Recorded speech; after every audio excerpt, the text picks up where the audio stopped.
And the men rose up from thence and looked towards Sodom. And Abraham went with them to bring them on the way.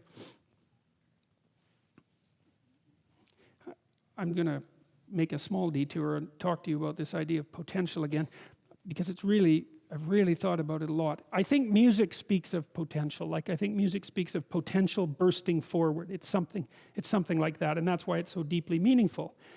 And it's this continual pattern revelation of the next wonderful thing that might happen. It's something like that.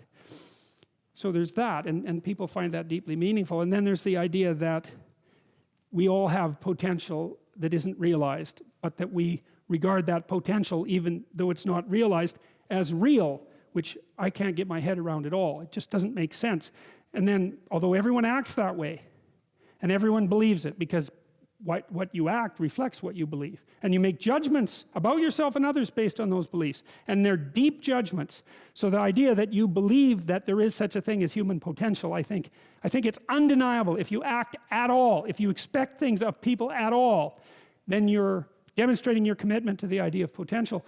But then I wonder if there's something even deeper going on, because we are very materialistic, modern people, and there's great power in that, obviously. I mean, we've obtained great control over the material world, for better or for worse.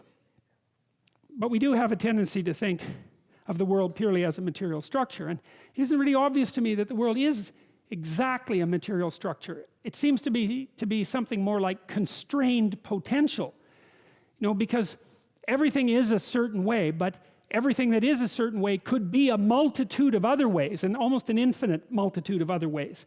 And the degree to which something that is could be a multitude of other ways is dependent on large part on how you interact with it, right? Even with materials that we're very familiar with, we continue to discover new properties and put them to use. It's like things are compacted into their material form, but that doesn't exhaust what they are, especially not in relationship to other things. And so it seems to me, even if you can't replace the materialist perspective with the perspective that it's better to construe the world, construe being as if it's made of possibility rather than the world as if it's made of matter, it's at least useful to have that as an additional viewpoint.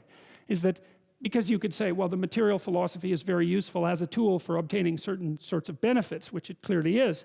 But then this more metaphysical perspective, which I think is more accurate in some ways, that the world is a place of potential, is also an extraordinarily useful way to approach the world. And it is practically useful, you know.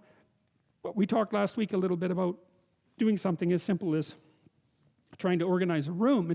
It's by no means obvious how much potential there is in a room. Right? There's a very large amount of potential in any given room, a tremendous amount of potential, especially if it's connected with people. And maybe an inexhaustible amount of potential. And maybe there's an inexhaustible amount of potential everywhere, and that we just don't know how to get access to it. Well, that's certainly true. I mean, it's certainly true to some degree. We don't know how to get access to all the potential of our children, for example, or ourselves, or our loved ones, or the people that we know. So I think this story is trying to hammer that idea home too, which is, don't be so sure that it's impossible, or maybe don't let the assumption that it's impossible stop you from going forth into the world. That would be, and that's a what would you say? That's like an inoculation against nihilism. And for a long time I understood nihilism very well. I could understand its rationale, associated with the tragedy of life, associating with suffering and evil, associated with the observation of finitude and the arbitrary and unjust nature of the world. But the more I've thought about it, the less I've come to believe that there's any excuse for it whatsoever. And I think the reason for that is that it forestalls effort. It forestalls the ability to discover for yourself. Maybe there's no reason to be so goddamn hopeless, except that it's easier to be useless. Now, and I'm not, believe me, I'm not making that case. I'm not saying that that's what's besetting people who are clinically depressed, for example. That's not my point. Clinical depression is a terrible thing. There's lots of reasons to be rendered, to be be tossed into a catastrophic condition. That isn't what I mean. I mean that kind of cynical, arrogant, rational, hyper-intelligent nihilism that throws the world away as if it's of little use before it's been properly engaged with. Better to engage with it and see what happens, and better to make the assumption that if the world isn't returning to you what it is that you need, then either you're not doing it right or you've conceptualized what you need badly. Why not at least open yourself up to that possibility, right? Because you could be wrong. Hopefully, if you're suffering, this is a great thing to know. Hopefully, if you're suffering, you're wrong. Because if you're suffering and you're right, then there's nowhere to go. So it's very useful to find out whatever errors you might be committing. Another thing that's really interesting about the Jews in the Old Testament, it's a remarkable thing. Every single time they get flattened by God, it's always their fault. They never say the world that God created was corrupt and God is evil. They never say that, no matter what happens, right? No matter what catastrophe occurs, when they have every reason to at least put that hypothesis forward, they don't. They say, we erred, we walked off the path, it's our fault. And that's hard, you know, because it puts all the weight of human catastrophe on the human being. That's very hard. But the upside is, it gives you the control. It opens up the door, it opens up the possibility that you could be the person that could set it right if you would just let go of what's in your way. Whatever that is.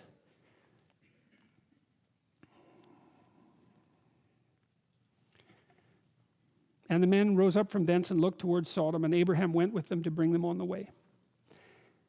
And the Lord said, shall I hide from Abraham that thing which I am about to do, seeing that Abraham shall surely become a great and mighty nation, and that all the nations of the earth shall be blessed in him? I guess God is talking to himself here, or maybe he's talking to the angels. But I think he's trying to make a decision. For I know him, that he will command his children and his household after him, and they shall keep the way of the Lord to do justice and judgment, that the Lord may bring upon Abraham that which he hath spoken of him. And the Lord said, because the cry of Sodom and Gomorrah is great, and because their sin is very grievous, I will go down now and see whether they have done altogether according to the cry of it, which has come to me. And if not, I will know. Well, we don't know what's happened in Sodom and Gomorrah, but we know that God's got wind of it and that that's not good. And we know that sin means to miss the mark. And so we know that whatever has happened in Sodom and Gomorrah means that something about the natural ethical order of things has been seriously violated.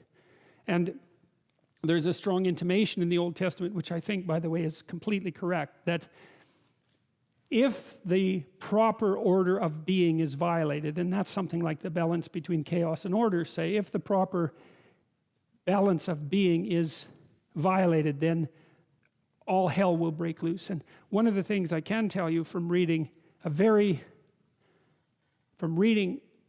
comprehensive set of myths from around the world is that that's a conclusion that human beings have come to everywhere. Stay on the goddamn path and be careful.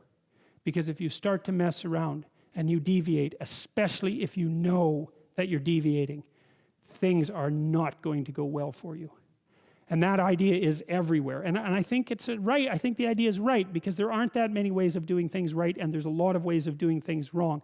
And if you do things wrong, the consequences of doing them wrong can be truly catastrophic. You know, one of the things I learned from reading Viktor Frankl first, but then Aleksandr Solzhenitsyn, who I think did a deeper job, was that, and Václav Havel thought the same thing, that these people were very much trying to understand what happened in places like Nazi Germany and in the Soviet Union. Solzhenitsyn's Gulag Archipelago is a particularly good analysis of what happened in the Soviet Union.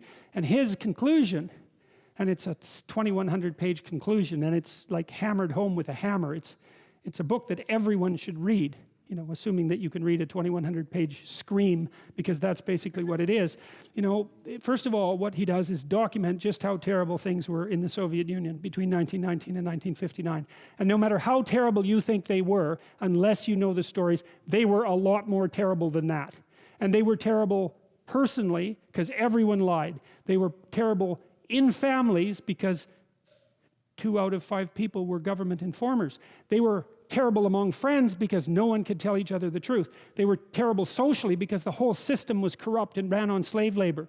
And they were terrible philosophically, because the doctrine of man upon which the state was founded was hopeless and nihilistic. And they were murderous, destructive, and genocidal. It's like they got it wrong at every single level of analysis simultaneously. And the question is, why? And Solzhenitsyn's answer, and to some degree Viktor Frankl's answer as well, and Václav Havel, and I would say also Nelson Mandela and Gandhi, they all ended up in the same conceptual sphere. And the answer was because individual people lived crooked lives. Because individual people swallowed lies and spoke them and didn't stand up for the truth. And the corruption that spread from each individual pulled the entire state mechanism into that corruption and made everything into hell. You know, there are other theories. Obedience, right? That's kind of the Milgram idea from that it's easy to make human beings obedient to people in authority. And I've explored that idea quite a bit with regards to what happened, for example, in the Nazi concentration camps. And yes, you can set circumstances up so that people are likely to be obedient to orders that are pathological. There's no doubt about that. And yes, sometimes that's indicative of the weakness of their character, but that's not the issue. And the idea that what happened in Nazi Germany was because a population of good people listened to a tiny minority of bad people, that's really not a good theory. The Nazi ethos was there at every single level of the social organization, right? Right from the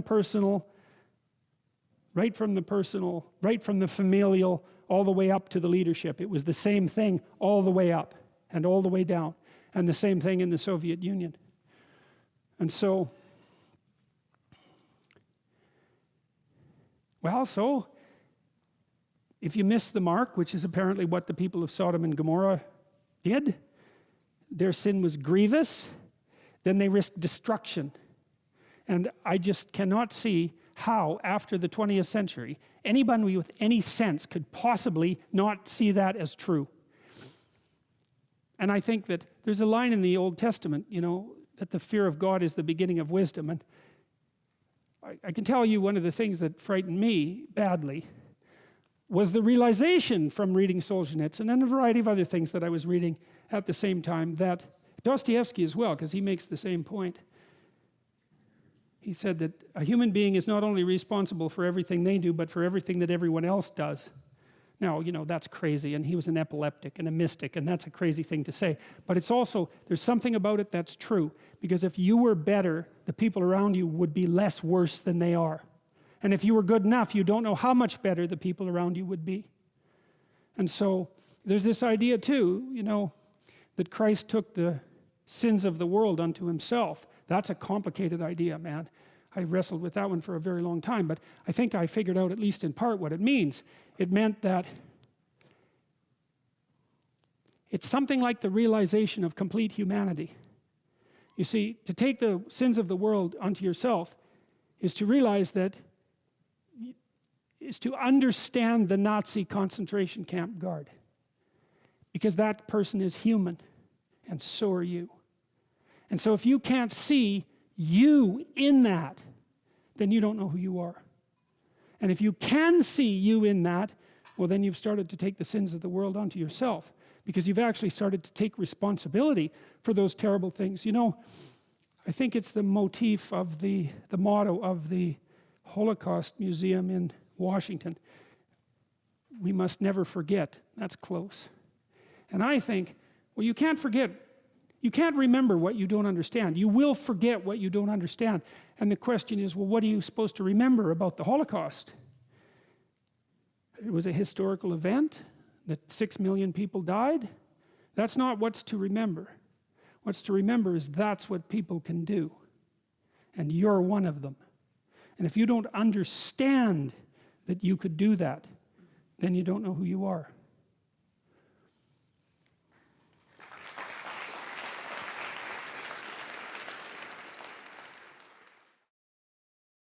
You can imagine too, imagine that you're facing your life, you're facing the failures of your life, and let's say that you've had a failed life.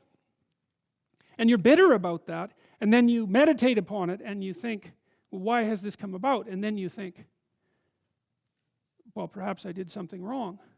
When Aleksandr Solzhenitsyn wrote the Gulag Archipelago, which is the book that detailed the catastrophes of the Soviet Union and helped bring it down, there's one part of that book that just struck me so viciously when I read it. He was in the Gulag, and he was there for a very long time, and he said that he observed a variety of people in the camps who he really admired. They were rare. They were usually religious believers in his experience, who were not participating in the pathology of the camps at all, period, no matter what. He said he learned a lot from watching those people. He had a hard time believing that they even existed, that they could even exist. But he said that one of the things that he was brought to as a consequence of watching those people live their contract with goodness out, even under the most horrifying of conditions, was that it was possible that he himself was responsible for his position in the camp. Now, it's a very dangerous line of argumentation, because who wants to be the one who blames the victim for the catastrophe? You have to be very careful when you walk down that road. But Solzhenitsyn was speaking about himself.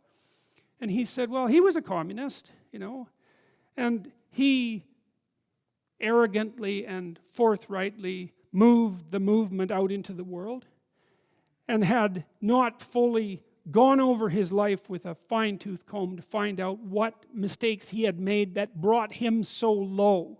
But his contention eventually was that part of the reason that he ended up where he ended up was because he and many others had completely forfeited their relationship with the truth and allowed their society to degenerate into deceit and tyrannical catastrophe without mounting sufficient opposition. And so he decided when he was in the camps to straighten himself out bit by bit, and that culminated in the production of the Gulag Archipelago, and that book really demolished once and for all any moral credibility that the communist totalitarian systems had left. And so one man in the depths of catastrophe, who determined through good example, at least in part, to stop lying, produced a book eventually that demolished the foundation of the very system that had imprisoned him. And that is really worth thinking about. That's one example of the absolute grandeur of the human soul and the capacity for transformation that it has when let loose properly on the world. It is the case that the catastrophes that beset society can best be conceptualized as the spread of individual pathology into the social world, and the what would you call the magnification of that pathology to the point where everything comes apart. And I truly believe that if you familiarize yourself with the last 100 years of history, that that's the conclusion that you would derive. And the people who are most wise that I've read who've commented on that say the same thing over and over, which is the key to the prevention of the horrors of Auschwitz and the Gulag in the future is the reconstruction of the individual soul at the level of each individual. And that's a terrible message because it puts the burden on you. But it's an amazing message because it also means that you could be the source of the process that stops that catastrophe and malevolence from ever emerging again. And it's hard for me to imagine that you have anything that could possibly be better to do with the time that you have left.